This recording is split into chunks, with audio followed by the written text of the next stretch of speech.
এদিকে সিলেটে বন্যা পরিস্থিতির উন্নতি হলেও দুর্ভোগ দুর্দশা কাটছে না পানিবন্দী লোকজনদের। ৩ দফা বন্যায় খাদ্য সংকটে পড়েছে বন্যার্তরা।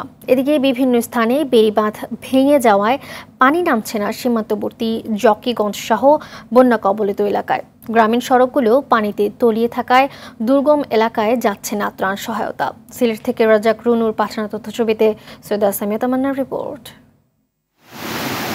বিগত বছরের ভয়াবহ বন্যার ক্ষতি কাটিয়ে ওঠার আগেই চলতি বছর মাত্র ১ মাসের ব্যবধানে ৩ দফা বন্যায় বিপর্যস্ত সিলেটবাসী। এতে ব্যাপক ক্ষতিগ্রস্ত হয়েছে বসতঘর, হাটবাজার, সড়কসহ নানা স্থাপনা। পাশাপাশি দেখা দিয়েছে খাদ্য সংকট। নগদের কাছে সব গ্রাহকই প্রিয়, তাই তো সারা দেশে ক্যাশ আউট চার্জ সবচেয়ে কম। দফায় দফায় বন্যায় পানিবন্দী হয়ে পড়ে ৮ লাখের বেশি মানুষ। জেলার বিভিন্ন আশ্রয় কেন্দ্রে ঠাঁই নেয় লক্ষাধিক মানুষ। গবাদি পশু থাকায় আবার অনেকেই আটকা পড়েন বাড়িতে। অসুস্থতার মাঝে আমরা বারবার মানুষের ঘরে যাই, অনেক অসুস্থতা করলাম। এই বন্যা কিলতাকে আমরা কিলা বাঁচি, আপনারা সাহায্য করুন। এখন বন্যা ওটাও ঠিক হয়েছে না, সবার বন্যা হচ্ছে, আমরা কষ্টের মানে সীমা নাই।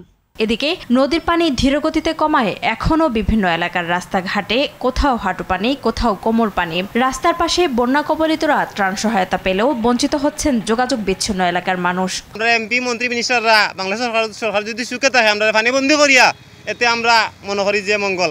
আজকে ৩-৪ দিন পানি, কিন্তু তার বাড়ি করে এখনো পর্যন্ত এলাকাত কোনো ত্রাণ গেছে না। মানুষের অবস্থা এমন অবস্থা হয়েছে, ঘর বাড়ি ডুবাইয়া কিচ্ছু নাই। সরকার থেকে কিচ্ছু আইলে এলাকার মানুষ পার করি তাও জানি না। নগদের কাছে সব গ্রাহকই প্রিয়, তাই তো সারা দেশে ক্যাশ আউট চার্জ সবচেয়ে কম।